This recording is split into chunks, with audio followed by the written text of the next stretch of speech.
నమస్తే అండి, the home makers లైఫ్కి స్వాగతం. ఇవాళ కలర్ఫుల్గా చూపిస్తున్నాను ఏంటా అనుకుంటున్నారా? ఇంకేముంటుందండి, ఫ్రూట్ కస్టర్డ్ అయితే చేశాను అనమాట.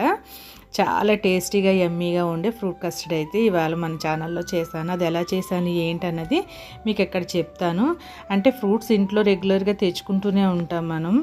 మన పిల్లలకి కొత్తకు వింత పాతకు రోత అన్నట్టు ఉంటుంది కదా. తెచ్చిన కొత్తలో అయితే బాగా తింటారండి ఆ 2-3 రోజులు. ఆ తర్వాత నుంచి 1-2 మిగిలినవి అక్కడ ఇక్కడ అలా పడుతూ ఉంటారు. ఇంకప్పుడు నచ్చవన్నమాట. అలా చేసే పిల్లల్లో మా పిల్లలు ఉంటారనమాట. అందుకనే ఆ మిగిలిన ఫ్రూట్స్తో అయితే వీళ్ళకి టేస్టీగా ఫ్రూట్ కస్టర్డ్ అయితే చేశానండి. అది ఎంత సింపుల్గా ఉంటుందంటే అంతే ఈజీగా కూడా అయిపోతుంది మనకి. ఇంకా నేనైతే ఇక్కడ 1 లీటర్ పాలు అయితే పెట్టుకున్నాను. దాంట్లో ఫ్రూట్ కస్టర్డ్ పౌడర్ అయితే యాడ్ చేసుకున్నానండి. కాచి చల్లార్చి ముందు పౌడర్ కలిపేసుకోవాలి. మనం కలుపుకున్న దాంట్లో మరిగే పాలలో వేసుకొని పౌడర్ అయితే కలుపుకోవాలి. అది దగ్గరగా వస్తుందండి. వచ్చిన తర్వాత మనం కూల్ చేసుకోవాలి. కూల్ చేసుకునే ముందు కొంచెం షుగర్ కూడా యాడ్ చేసుకోవాలి మన టేస్ట్కి తగ్గట్టు. తర్వాత ఫ్రిడ్జ్లో పెట్టుకోవాలండి ఒక 1 అవర్ పాటు. బాగా కూల్ అయిన తర్వాత ఫ్రూట్స్ అన్నవి యాడ్ చేసుకోవాలి. అంటే ఇంకా మన ఇంట్లో ఏ ఫ్రూట్స్ ఉన్నా పర్వాలేదు ఇందులో యాడ్ చేసుకోవడానికి. మెయిన్గా అయితే నేను ఇంట్లో ఏమేమి ఉన్నాయో అవి అయితే యాడ్ చేశాను. ఏంటంటే బొప్పాయి, యాపిల్, అరటిపండు, నాకు పొమగ్రనేట్ ఉందండి, అవి అయితే యాడ్ చేశాను.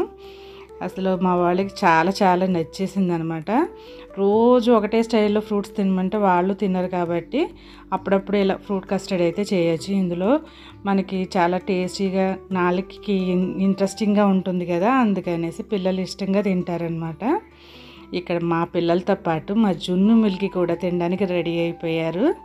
అయితే పాపయ్య ఇంట్లోదేనమాట. ఇంకా యాపిల్స్ అవి ఇంట్లో తెచ్చినవి ఉంటే అవి యాడ్ చేశాను. అయితే ఈ ఫ్రూట్స్ అన్నిట్లో కూడా అన్నీ వేసిన తర్వాత ఈ పొమగ్రనేట్ వేస్తే అసలు ఎంత కలర్ఫుల్గా ఉంటుందంటే అన్నేసి చూడు అన్నట్టు ఉప్పు అడుగుతుంది కదా, అలా అనమాట.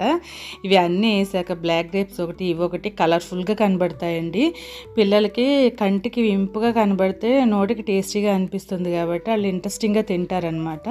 వాళ్ళన్నది ఏంటి, మనకు కూడా కళ్ళకి బాగా కనబడితేనే కదా తినాలనిపిస్తుంది. టేస్ట్ ఒకటి కలర్ఫుల్గా ఒకటి ఉంటేనే ఏదైనా ఆహ్లాదంగా తినాలనిపిస్తుంది మనకైతేనే. అలా చేసిన రెసిపీయే ఇదన్నమాట. అయితే మా వాళ్ళు ఇంకా లొట్టలు వేసుకుంటూ తిన్నారనమాట.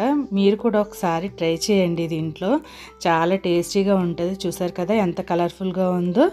మీరు కూడా చేసుకొని ఒకసారి మీ ఇంట్లో మీరు ట్రై చేశాక ఎలా వచ్చింది ఏంటి అన్నది నా కామెంట్ సెక్షన్లో చెప్పండి. మా వాళ్ళైతే నేను కూడా ఇంట్రెస్ట్గా తిన్నాను, చాలా బాగుంది.